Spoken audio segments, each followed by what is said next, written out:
There we go. Hi, everyone. Thank you so much for coming to the last Talk About Cool session for the day. It's so lovely to see you here.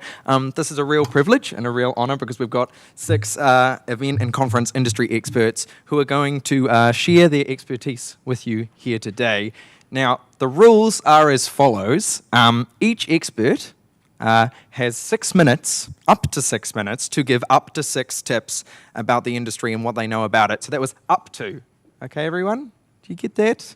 Yeah. So don't go on for too long, all right? Okay, good news.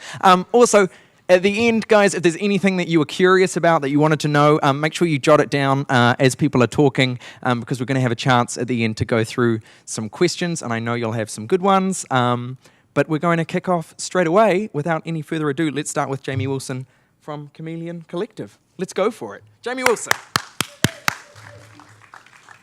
And we're supposed to trust a man with a dog on his head. Yes, taking it very serious. Okay, very serious. 6 minutes. Okay. My name's Jamie Wilson. I'm from Chameleon Events. We organise events in the city of all sizes, from premieres to Anzac parades, Christmas in the city, New Year's Eve in the city, corporate events, company nights, name it, even down to VIP dinners for 2. We've done that before, so all sorts.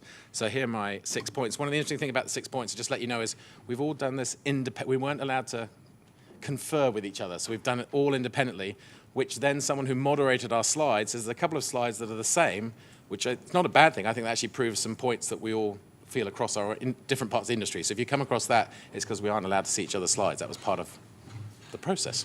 Anyway, onwards. Okay. Stop guessing, start knowing. Basically what I'm saying is nothing frustrates me more, God bless you all that want us to do events.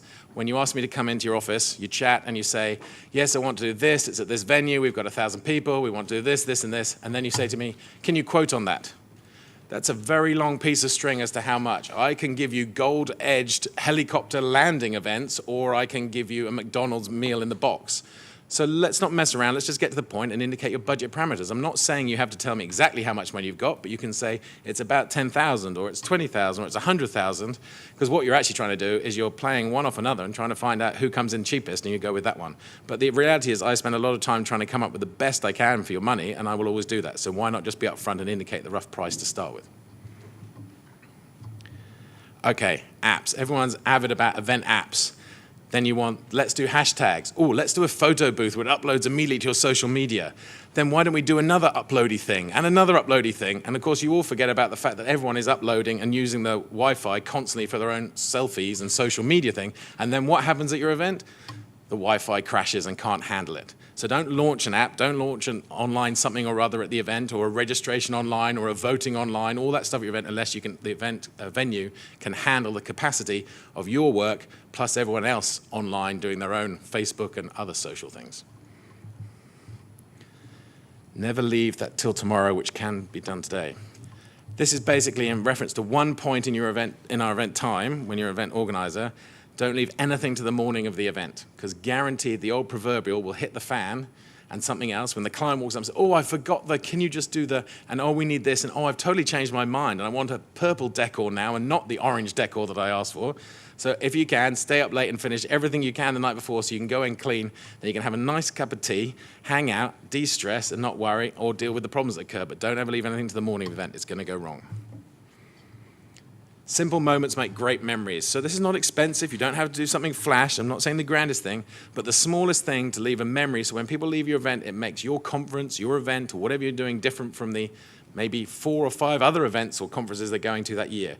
It could be something as simple. We got the biggest comments from an event we did where we did the old school service in the bathrooms. You know, where you walked in the grand old hotels and there was a man there in a white coat or a lady in the white coat in the toilet who had the smellies, handed you the towel, you had the nice products in the pump. We did that in an event. Oh my God, that's all I ever hear about is how they had the attendant in the toilets. It wasn't expensive, but it was that little attention to detail that made the difference that they then remembered from the event. Okay, it might not be what you wanted the brand to be remembered, but trust me, they'll think about that, then somebody will go, where was that event? And they'll go, it was at such and such. And they go, oh, that was very nice of the company to do such. There's your brand, is now recognized. Just do that little moment. Attention to detail. Walk every part of the event.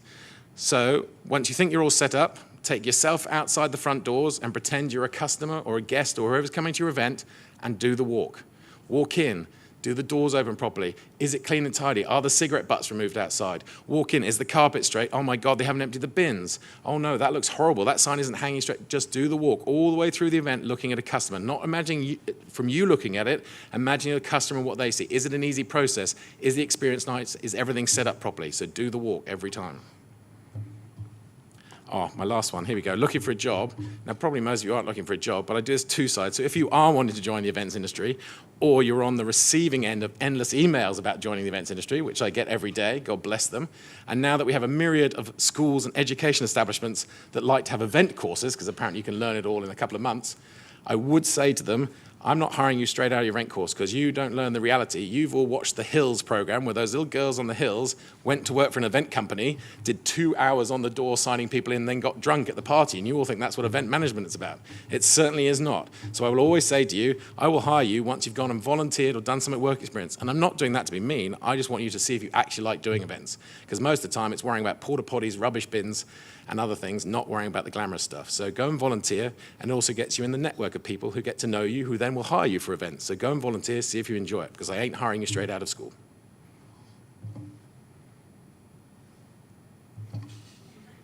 And now I'll introduce from the Rydges Hotel and Resorts, Julie White. Thank you very much. I'm so going to steal the bathroom idea. Yeah, that's great. I like that. Yeah, hi, I'm Julie from Rydges Hotels and Resorts. As we've only got 6 minutes, we'll get cracking. So, top tips from a hotelier's point of view. First, I broke it down, room blocks. I really do agree. Share your knowledge. When you're dealing with suppliers, we're actually an extension of you, so we're actually on the same team. So as a supplier, we're an expert in the supply that we're actually supplying to the event. So please feel free to share as much knowledge as possible, especially the historical. Those people who are running events annually, the historical pace of the bookings that are coming through, share that with us. It's really, really important. So from a room block point of view, lead time is really important, obviously. So we can actually, as a trusted advisor, as supplier, we can actually inform you about what's actually happening. So the more lead time you get, first of all, you're probably going to get your preferred dates. Second of all, we can actually give you some insights to actually what's happening in that market. So we're like a little mini DMC. And then we can actually give you options, so not just one option. You can then go back to the client because we do understand you're working with an overall budget. Some hotels do make the mistakes of, what's your budget for your accommodation? And we understand that you're working with an overall budget. So we will really try and work and manipulate within the hotel for you. So do actually share that information. Just a bit of 101 from hotel, a run of house, that's what ROH means, versus room type. So if you're doing a B2B2C event, so you're not doing it just straight to a corporate, you've got delegates coming from multiple areas around the world, that delegate has their own unique needs, and so therefore you need to actually make sure you align when you're procuring accommodation that you are covering off. So run a house means one room rate, and we aggregate that average rate across multiple room types, whereas it's probably better if you've got multiple of delegates coming to actually offer a number of room types, so at a different price point. So rather than having one price point, offer them a choice. So that's the difference between run a house and room type. Dynamic scares a lot of people, but these days our consumers are very in tune, in touch. They do a lot of planning or researching before they get to the event. That includes accommodation as well. So if you want to mitigate your risk, and if you as an event manager want to get the best rate possible after you release it without any risk, make sure you think about the way we're all moving is dynamic, because they're going to go shop you on your OTAs. Your OTAs are like booking.com, etc.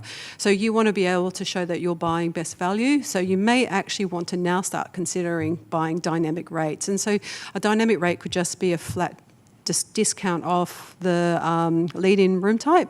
So, and a delegate can't get that through us direct. Also, terms and conditions. If you do not have the authority to sign a contract, don't sign it. please don't sign a contract if you haven't read it either. That would be a big tip. Attrition versus cancellation in a hotel, you really need to understand the difference.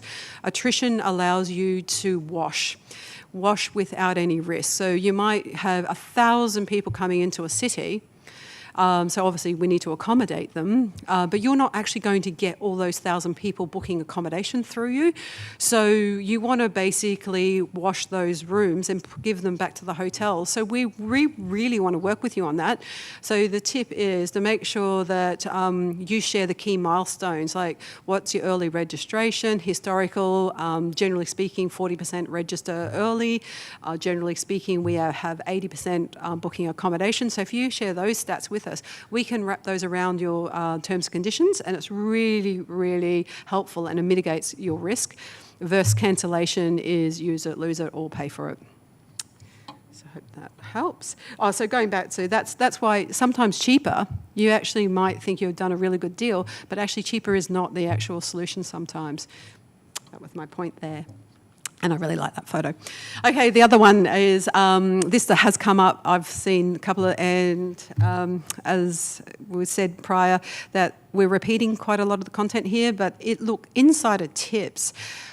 We at Rydges Wellington, off the top of my head, do about 1,400 events a year across Australia and New Zealand, and this is only just Rydges. We do up to 35,000 events. So we actually we're dealing with a lot of IP here. So don't reinvent the wheel here.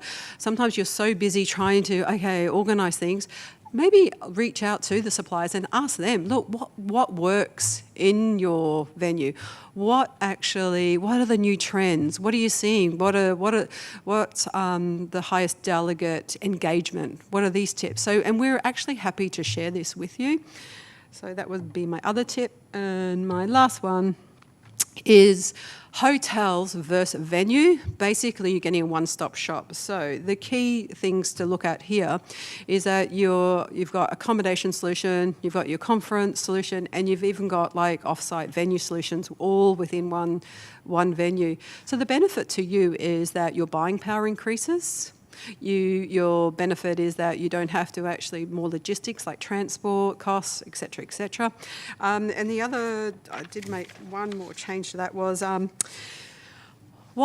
what I find what we can do really well is to help you with, if you need it, the service recovery. So you've got an event going on, something might have happened over here. So with the hotel one-stop shop, we can actually work at the back end, put moments of joy back into that delegate. If, as I said, we're all working as one team. It's also the delegate engagement. We get to know those people and make a bit of a fuss of them. You can actually think really outside the square when you're doing a one-stop shop. Like you can rebrand levels of accommodation. So if you've, you've got a company and HR, you can actually brand HR, and then the next level's finance, and et cetera, et cetera.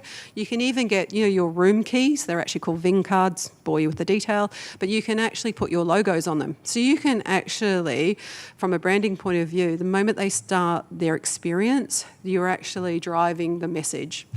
So that is me. Just one moment, please. My green clicker. Oh, that's my last one. So now on to NW Group. May I invite Tom to the stage, or up on the podium. Thank you.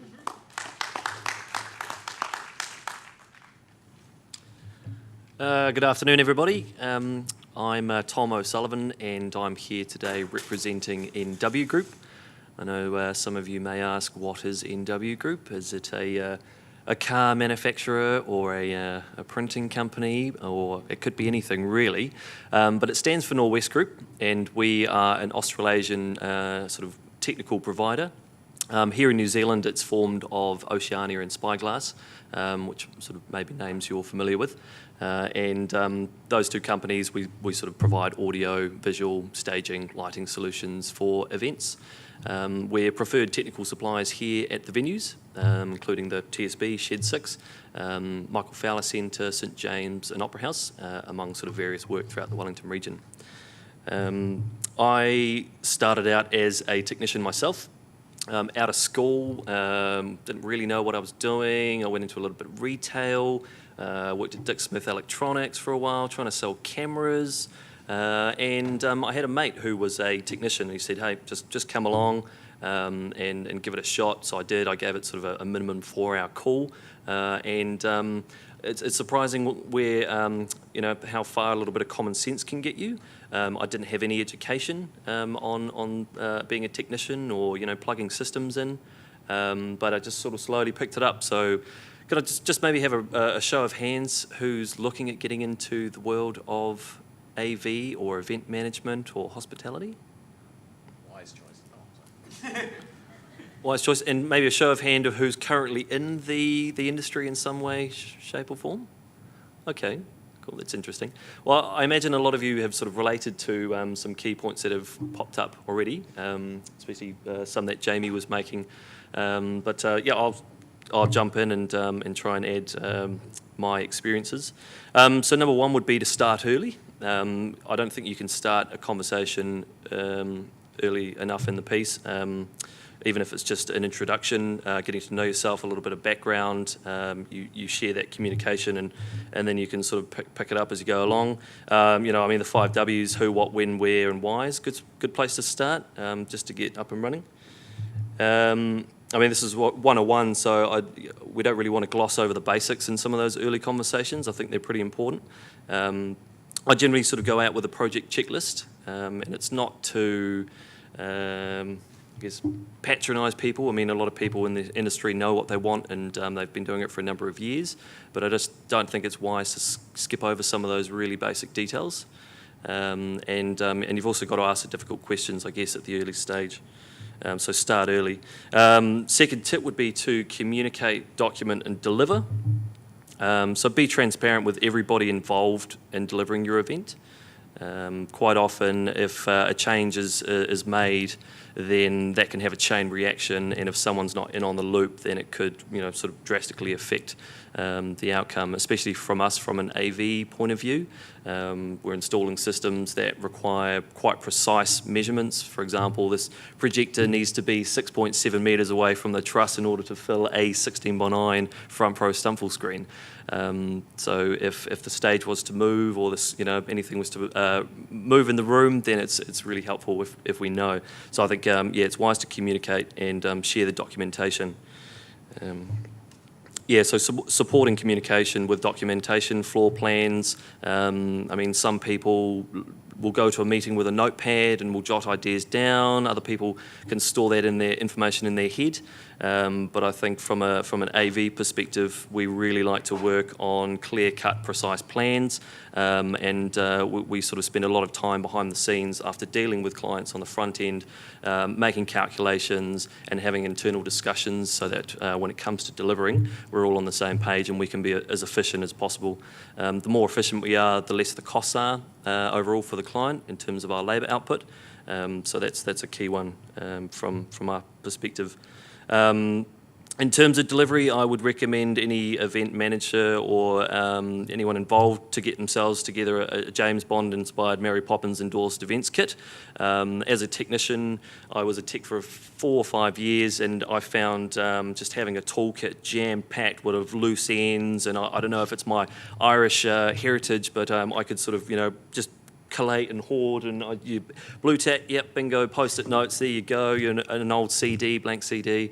That was one thing I found very useful, and it could provide a sort of memorable moment as well with your delegates or your client's experience. Next point, trust in your contractors. So I think it's important to be open to suggestions right from the get-go. There's many people who have spent years sort of in a variety of different positions, from event management to hoteliers, who have seen some things. So I think, you trust in them, you take on their advice, through doing that, I think your experience will be a lot easier. So yeah, trust in your contractors. And lastly, I think just enjoy the experience. Success in business is about the people. I think you look after your people, whether internally, through your technicians and having a bit of respect with everything that you do. And I think in doing that, they'll then look after your products, your assets, your clients. So I think that's really important.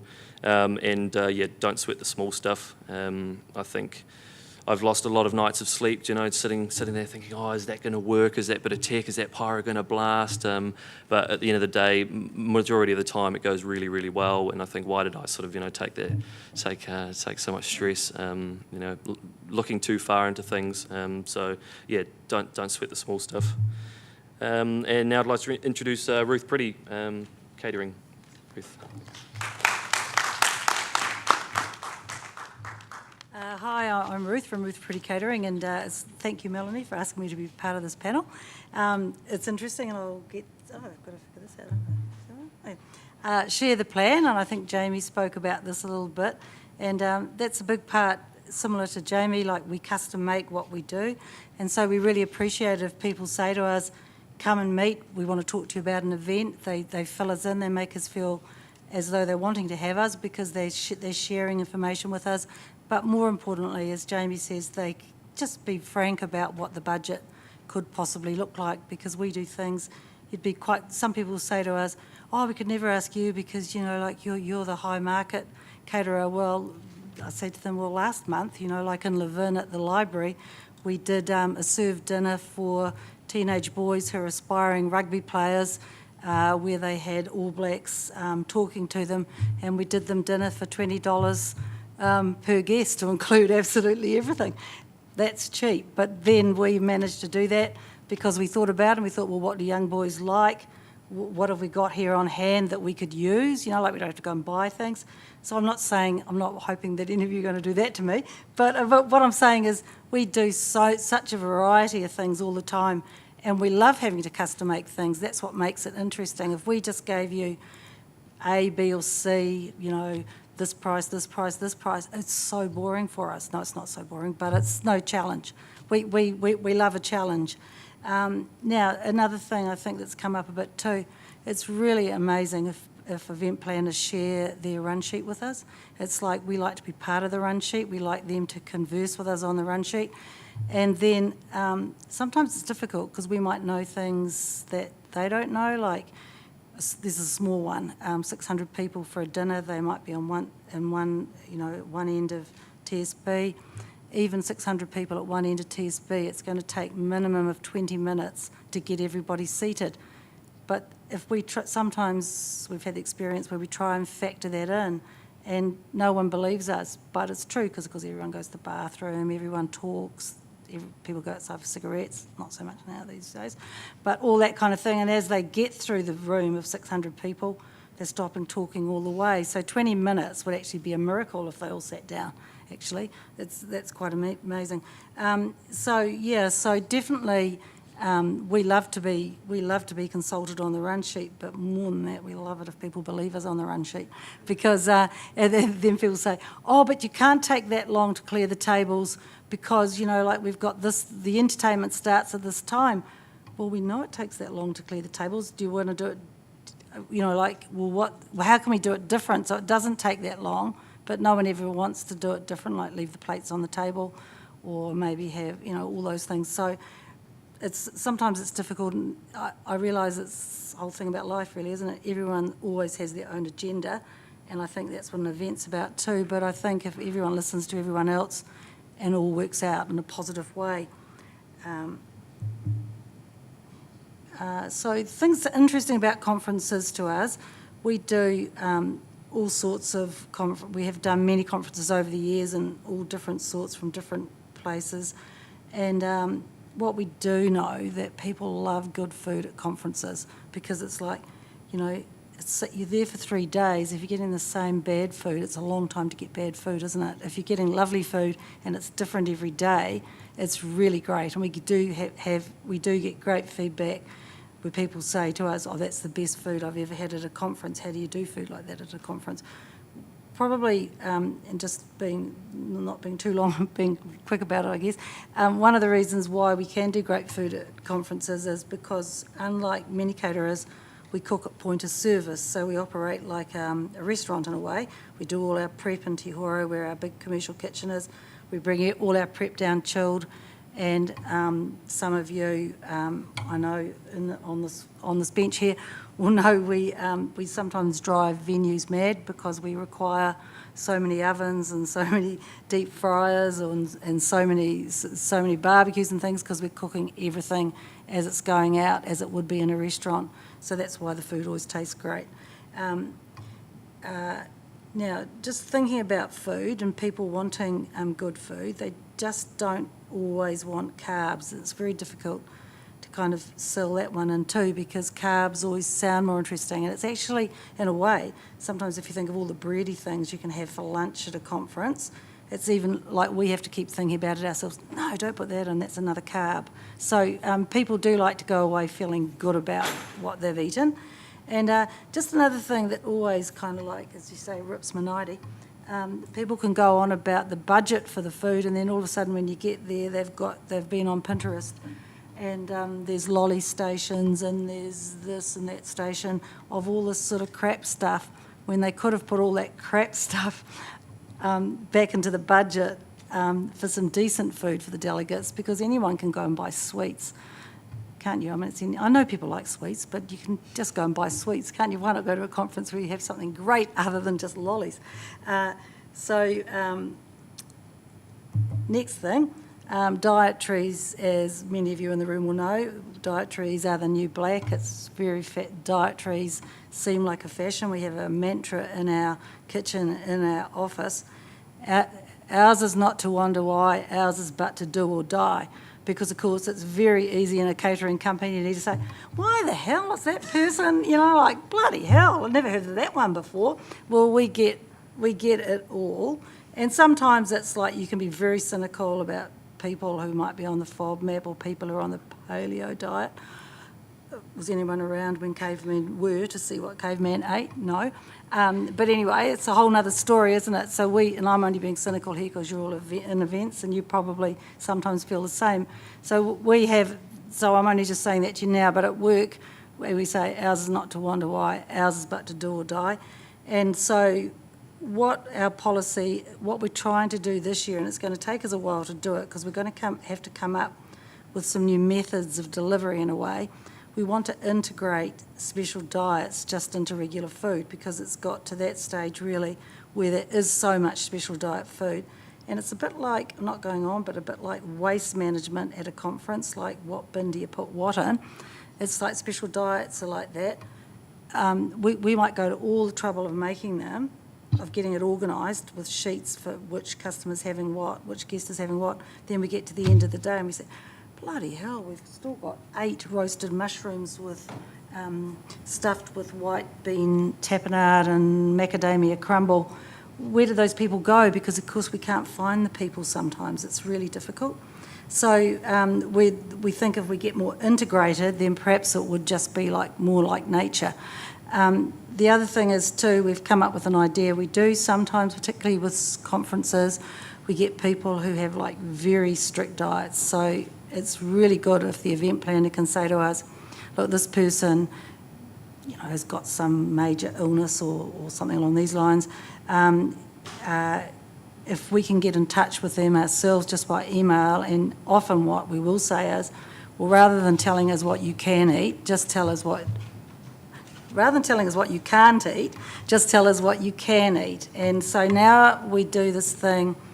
So if someone's got one of those incredible diets where there's only about 12 things they can eat, what we do then is basically get little lunch boxes like kids would take to school, and we do morning tea, lunch, afternoon tea, and even dinner in it, because if someone does have a severe allergy, they can't really be up where they're going to run the risk of something going on the wrong board, or, we can't run that risk really, or someone using the wrong knife to cut something for them. So it's all there and contained.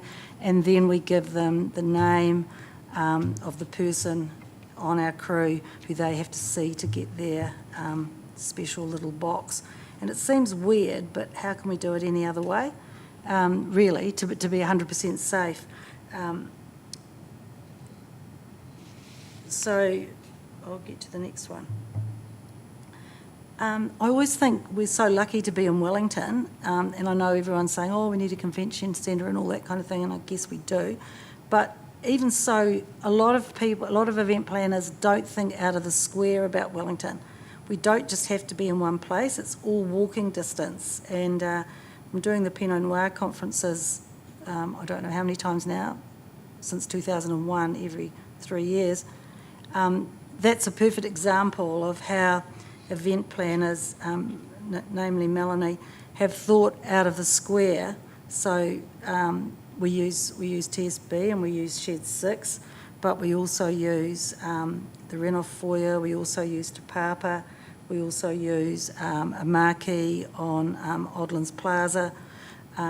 We also use the Opera House for forums. We also use the alleyway of the Opera House for morning teas after the forums. So that's so much more interesting for a conference guest than going to the same place every day. Like you're walking in, it's the same setup, it's the same everything. Why not kind of talk about cool? Why not seem a bit cool? I think it's really nice. It's a really good thing to do. Walking City. So I'm going to now introduce you to Annette Farrington from Black and Gold.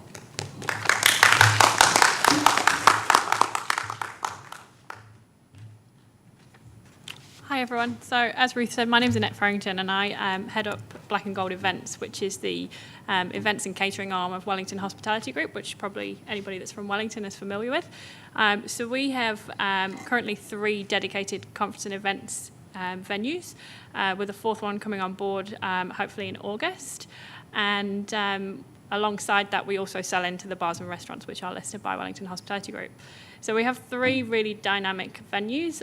Max Function Centre was our latest addition. We took that in June this year.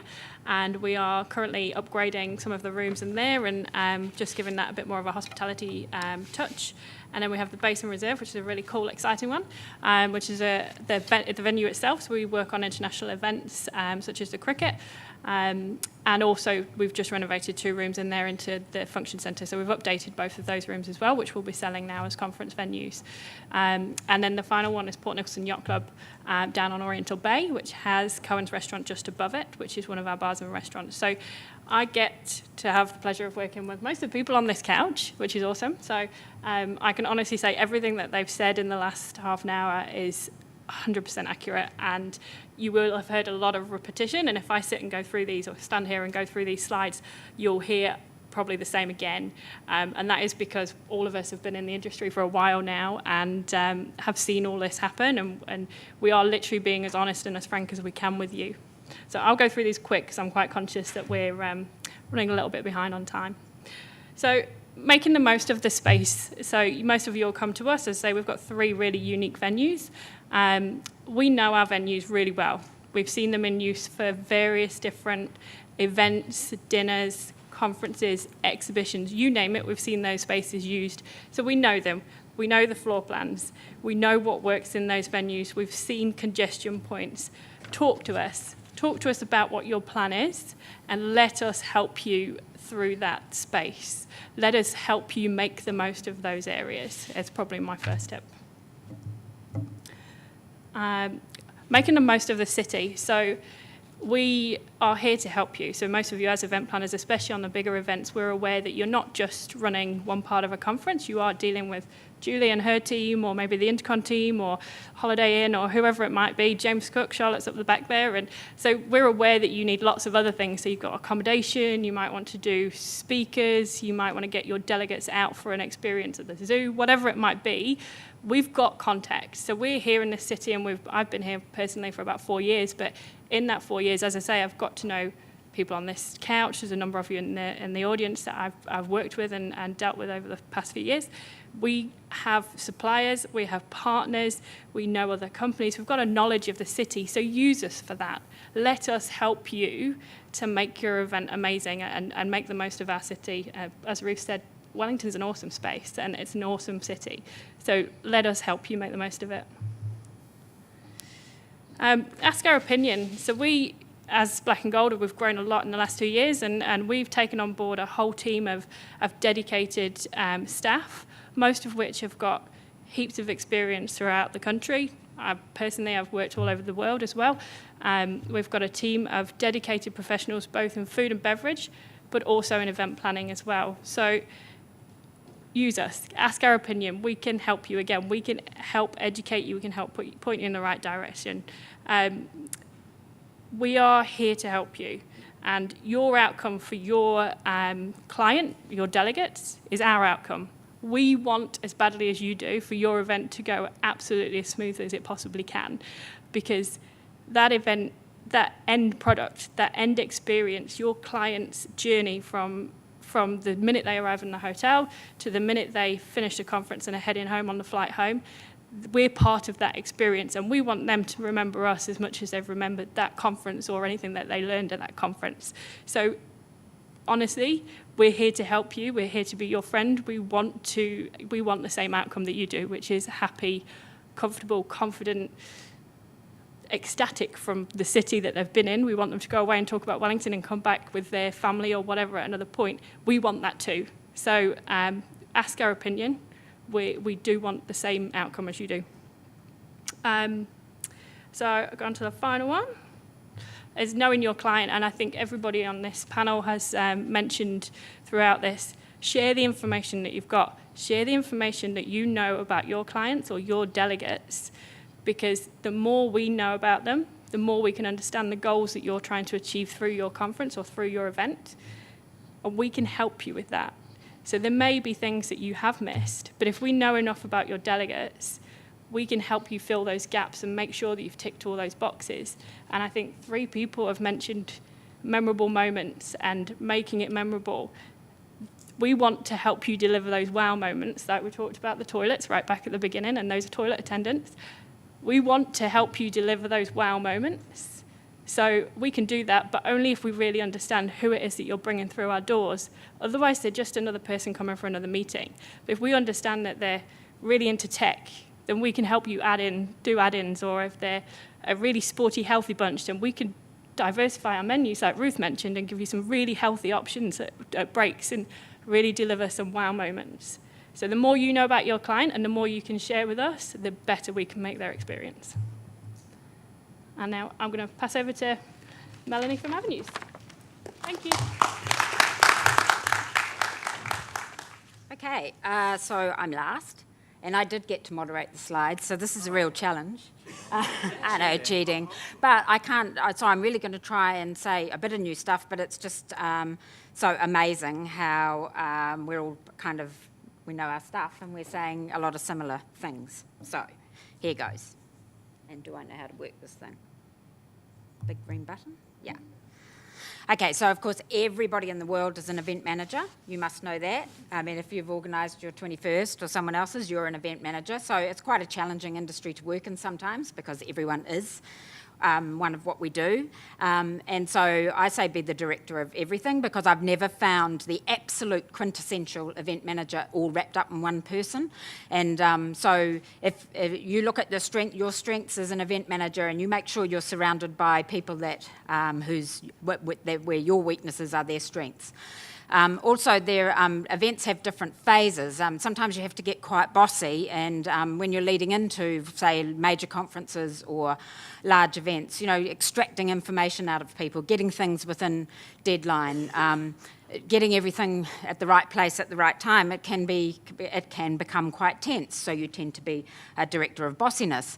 But then you have to get on site, and you've done everything. You've been up till 3 o'clock in the morning making sure that everything's done, and then like a magic chameleon, Jamie, you turn into the director of first impressions. So you become this absolute charm kit who's going to focus on making everything perfect. And there's okay, you've had to be strict. You've had to say, if you don't get me your PowerPoint or this, then we won't be able to put it here, and you're not going to get this. But when you get to the day, you have to turn into a different person altogether and just say, hey, let's forget all that. Now it's all about having a perfect time. Collaborate and educate. So, I don't know, I'm just going to say the same thing differently, and I'm also going to say it fast because we're slightly over time. We have such great relationships with the hotels we work with, the caterers we work with, the themers we work with, everybody that we work with. We consider it to be a collaboration because they give us great ideas, we sometimes give them great ideas, and it's just a great industry, I believe, for collaboration. I think that you also need to stay educated about what's available. I think Jamie last year talked about having a scrapbook. We have a file at work where we just dump anything that looks even half pie interesting. We have a Monday morning whip where if everyone has heard of anything vaguely new and cool, we discuss, and also we network furiously in this business and keep on top of everything that we do. And also I would suggest becoming very familiar, especially in the conference space, with what your local, in our case Rydges, Economic Development Agency, how they can help, the convention bureaus, Tourism New Zealand for the CAP fund, for bringing large conferences to New Zealand. These are things that you should become very aware of. Also, if you're organising, frankly, conferences over, I don't know, a couple of hundred, you might like to think about using SINS-approved PCO. There's about 17 of them in New Zealand. We do happen to be one, but you should. I just mentioned that. But I think you need to be familiar with that space too. Less can be more. I think we've all said it in certain ways. Memorable moments are what events and conferences are. If you are purchasing, this is a very specific tip, if you are purchasing an entertainer and they are $5,000 for a 35-minute performance, but actually you think they can deliver as much impact in 10 minutes, just do the 10 minutes. Don't worry about eking every dollar's worth of value, because probably they're going to lose some of their impact if you want to keep people's attention for that long. So much better to just use them for the time that they have and happily pay their fee and let them go on their way. And also, as Jamie said, simple, doesn't have to be super expensive to make impact, and sometimes that's what we do. We can work out some cool stuff that may not be so expensive. Have to tell one story. It's years old. Nelson Mandela, only time a head of state ever came to New Zealand and wasn't hosted by government, quite stressful. Those South African security people were very scary because it was a long time ago.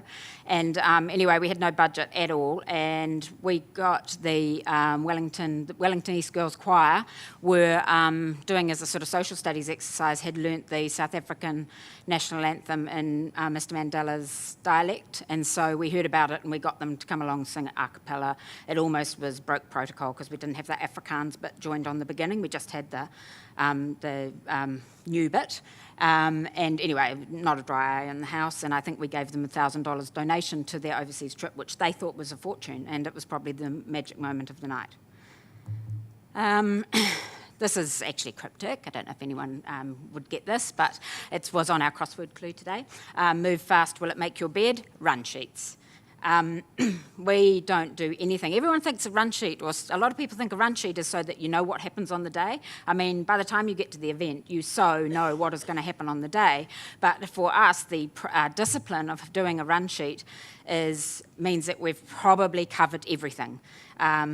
Just even having to produce the document has made you the sort of almost the equivalent of what Jamie says, just do a walkthrough.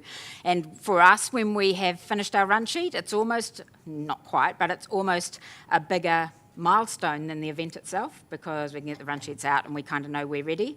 So that we live by that. Yes. So when we were renovating our house, we just snuck in one Friday after the project manager had, they were all builders had all gone, and I said to my now husband, "Oh my God, they've put the wrong fan in that goes over because the kitchen was only half done. They've put the wrong fan in, it's too big. I think we should text the project manager and tell him that it's the wrong fan." So Robert dutifully sent a fax off and said, a text off and said, "My partner thinks that it's the wrong expel thing," and this was the reply, except without without those two. He just sent a text back on Friday night, probably 2 beers in, saying shit happens. And I thought, oh, okay, that's very problem-solving of you. Anyway, turns out that it was the right one, so it was right. But despite the best planning in the world, and you're super ready, sometimes this is going to happen. So if it does, most of our war stories do come from the said Pinot event previously mentioned. But if this happens, own it, and if it's yours, own it and apologise for it, or just take ownership, solve it, become the director of solutions, and just get on. Unfortunately, in our world, we do have to sometimes live with the fact that 10,000 perfection pieces of planning go in, and it can be just the one thing that didn't go quite right. That is the abiding memory for some. But I think human error, we are a human race, and human error is part of our game too. And I think, lastly, from me, I always say to my team, look, unless there's a hungry tiger chasing you, please don't run. It instills panic in the client, and it upsets the children. There is no crisis that is bad enough, apart from fire and hungry tiger, that allows you to run. Just walk fast and get on with it. So there you go. That's my pearls of wisdom. Thanks. Can I have one more round of applause for all of those fantastic talks? Unfortunately, we are slightly out of time at this point, but I'm going to own that, because I should have had some sort of way of telling people that they had 6 minutes was up. So I'm owning that, and I'm going to try and solve it. We've got a bit of a networking time over the next hour or so, and will you guys be around potentially for people to come up and ask questions then? Does that sound like a potential solution? I reckon we probably can. Anybody got anything really pressing? You can be one of the 2 exciting questions in the room.